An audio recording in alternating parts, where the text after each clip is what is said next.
계속 또 맹활약하고 계세요.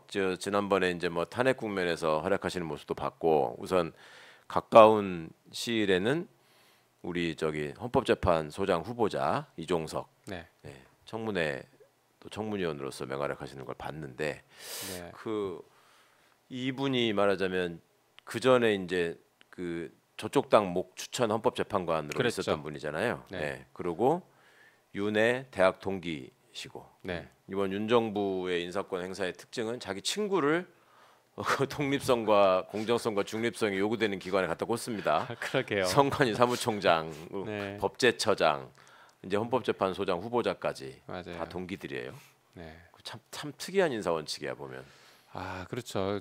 안 그래도 제가 어제 물어봤던 것 중에 중요했던 게 네. 지금 국민들이 대통령 탄핵 얘기하는데 네. 혹시 그것 때문 아니냐라는 네. 식으로 좀 돌려 물었죠. 맞아. 그런 탄핵을 대비해서 네. 미리 친구 갖다가 꽂으려고 하는 거 아니냐 네. 그런 얘기가 있었었죠. 네. 뭐라 그러던가요? 답은? 그래서 만약에 탄핵이 되면 회피해야 되는 거 아니냐 네네. 했더니 그때 가서 판단하겠다. 그때 가서 판단하겠다. 상황 봐서 판단하겠다 이런 식으로 좀 돌리더라고요. 그래서 아니 앞에서는 회피했는데 왜 이거는 또 회피 못하냐 그랬더니 직책 때문이다 이렇게 답을 해요. 근데 앞에서도 검찰총장이라는 직책 있는 상태에서 했는데 회피했는데 대통령은 뭐 더 특별한 직책이라 그런지 하여튼 직책 때문에 그때 가서 판단하겠다. 그분이 전에 회피했던 일이 있었나요? 예, 저번에 예. 그 윤석열 검찰총장이 징계를 그렇죠. 당했잖아요. 네, 징계받고 징계 받았을 때 검찰총장에 대한 징계가 검사 징계법상 검찰총장을 이렇게 징계하면 안 된다라고 하면서 헌법소원을 냈어요. 예. 맞아. 그 사건에서 자기가 친구이니까 회피하겠다 이러고서 그 사건을 회피했죠. 참, 그러니까 이제 친구를 데려다가 네. 그렇게 하는 게 모르겠습니다. 그 청문회장의 태도는 그래도 뭐 그간에 보였던 뭐 중간에 청문회하다가 없어지는 사람 뭐 말도 안 되는 소리를 대드는 사람 이런 거에 비하면 네네. 뭐 점잖게 보였다고는 하던데 내용이 또 그러네요. 그렇죠. 점잖았고 그 일단은 싸우려 들지는 않았던 건 확실하고요. 네네. 그러니까 제가 볼 때는 총평이긴 한데 저분이 혼자 소장 안 돼도 상관없어. 약간 이런 마인드인 것 같아요. 그리고 사실 내려놓은 느낌? 대도 임기를 못 채우잖아요. 네, 이제 어차피 다시 6년을 하는 건데 나이가 11개월. 넘어가죠. 네, 어차피 11개월 정도밖에 안 되기 때문에 뭐 되더구만 안 되더구만 약간 이런 생각이신다는 느낌이 들더라고요. 그래서 네. 예를 들면 어제도 제가 물었던 것 중에 저도 좀 놀랐는데 네. 이거예요. 그 위장 전입을 6번을 했거든요. 그렇죠. 네. 그 위장 전입은 원래 처벌되잖아요. 그래서 그 형사 재판도 했던 분이니까 본인의 사건이 만약에 본인의 위장 전입 사건이 본인한테 배당됐으면 조목 따지시고 사례도 표로 다 그려가지고 보여주시고 막 그러더라고. 유죄 선고할 거냐 그랬더니 네 이렇게 대답을 맞아, 그러더라고. 너무 시원하게 대답해서 제가 저도 그 장면 재밌게 봤어요. 시원하게 대답해서 고맙다고 그러고 말았어요. 판결하면 유죄죠. 그러고 근데 이제 역대 그런 사람들 다 사퇴했습니다 하면서 보여주면 사퇴할 겁니까? 네. 근데 그거는 또 대답을 안 하대요. 사퇴 안 하겠다고 하더라고요. 네. 그러니까 지금 아까 이제 다시 헷갈리실까봐 정리해서 말씀드리자면 헌법재판관 중에 헌법재판소장을 지금 지명한 것이고 그렇죠. 그게 이제 과거에 그 우리 조순영 의원 주장으로 그 김희수 전효숙 재판관, 네. 김희수 재판관 네. 뭐 맞아요. 있었을 때 생겼던 일종의 룰이 돼버렸죠. 네. 그래서 재판관으로서의 임기가 지금 얼마 남지 않아서 그런 거죠. 그렇죠. 11개월 남아서 맞아요. 재판관 중에 헌법재판소장을 임명하도록 뭐 헌법상 그렇게 해석되니까요. 그러니까 네. 그렇게 해서 임명돼서 다시 6년이 시작되는 게 아니라 맞습니다. 재판관 자녀 임기 11개월을 하는 것이다. 네. 예. 그래서 잠깐 저도 헷갈릴 수 있어서 그 위장 전입을 6번을 한 게 서울에서만 계속 한 거였어요? 대부분이 서울이었던 것이었고요. 그 위장 전입이 사실은 문제가 됐던 게 이게 부동산 투기를 위한 위장 전입이었어요. 그래서 청약 통장 때문에 청약 통장을 유지하려고 위장 전입을 한 거거든요. 그것도 본인이 실토하더라고요. 그래서 실제로 청약이 당첨이 돼서 아파트를 샀고 그 아파트를 또 금방 팔아요. 그렇죠. 차익을 많이 얻고. 그 차익 얻고 또 다른 아파트를 또 사서 팔고 그 차익을 가지고 반포에 있는 어떤 아파트를 샀는데 그게 재건축이 되면서 대박이 납니다. 32억인가를 거기서 벌어요. 그 아파트에서 한 방에. 그래서 지금 재산이 한 40억 정도 되거든요.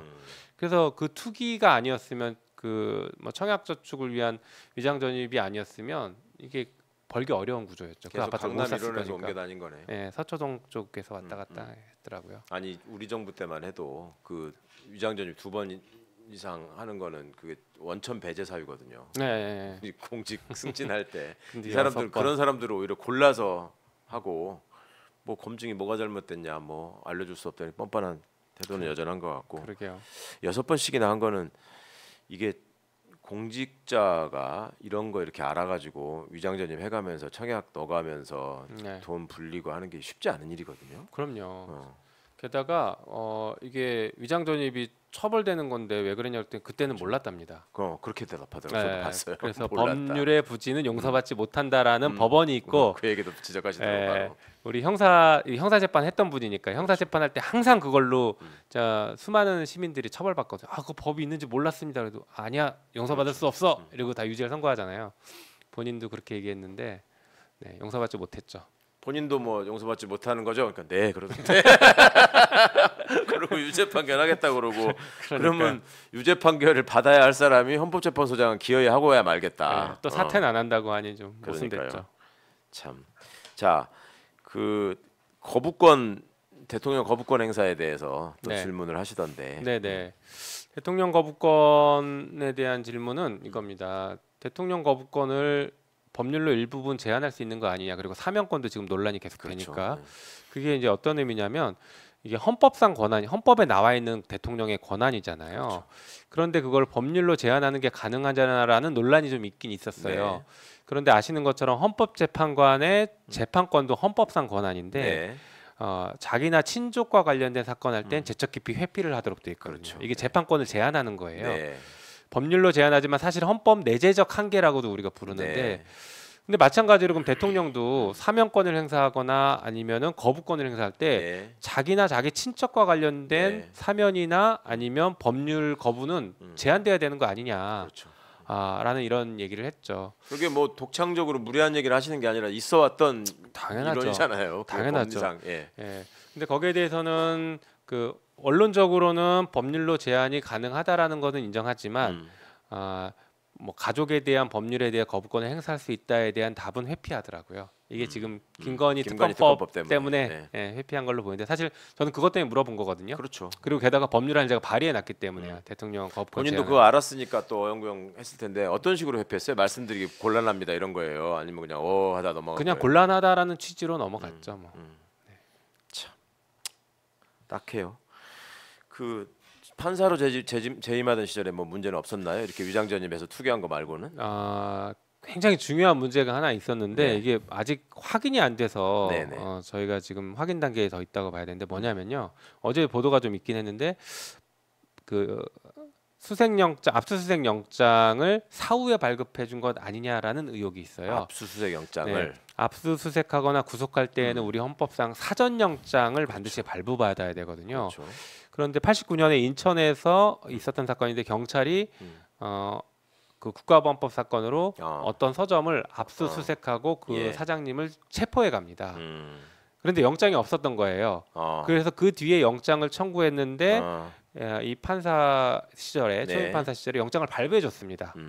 그래서 이게 사전 영장주의를 위배한 네네. 덮어주기용 사후 영장 아니냐라는 네네. 의혹이 제기됐는데 본인은 기억이 안 난다. 그리고 자기 기억에는 법에 위반해서 한 적은 없는 것 같다 이렇게는 네. 얘기를 해요. 네, 근데 저희가 그래서 기록을 한번 확인해 보자라고 했는데 대검에서 기록을 보관하지 않고 있다라는 답을 줘서 왜 보관하지 않대? 옛날 사건이라서 뭐 파기했다는 거예요? 옛날 영구 사건이라- 보존이잖아 기록을. 그렇죠. 그래서 네. 제가 그 부분을 지적했거든요. 국가보안법 사건은 영구 보존 혹은 준영구 그렇죠. 보존이다. 네. 그래서 무슨 근거로 그 기록이 없다는지 답해봐라라고 했더니 대검에서 다시 연락이 왔는데 이제 헌재를 통해서 대검에 물어본 거죠. 네. 대검에서 다시 왔는데 이게 10년 이하의 사건은 준영구 보존이라 30년 동안 보존하는데 30년이 지나서 폐기한 것 같다. 이렇게 답이 왔어요. 89년 사건이니까. 예. 예. 그래서 이 기록이 혹시 법원에는 있는지 그것도 좀 저희가 다시 한번 확인해 보고요. 그렇게 사후 영장이라 발부했을 것 같다라는 건 제보를 받으신 거예요? 아니면 어디 기록에 나오나요? 제보가 아니라 기사가 나왔죠. 옛날 기사에? 예. 아니요. 어제자 기사에 음. 과거에 그런 일이 있었고 그 당시에도 문제가 됐었다. 그리고 국회에서도 이 얘기가 좀 지적이 됐었던 것 같더라고요. 그때요. 네.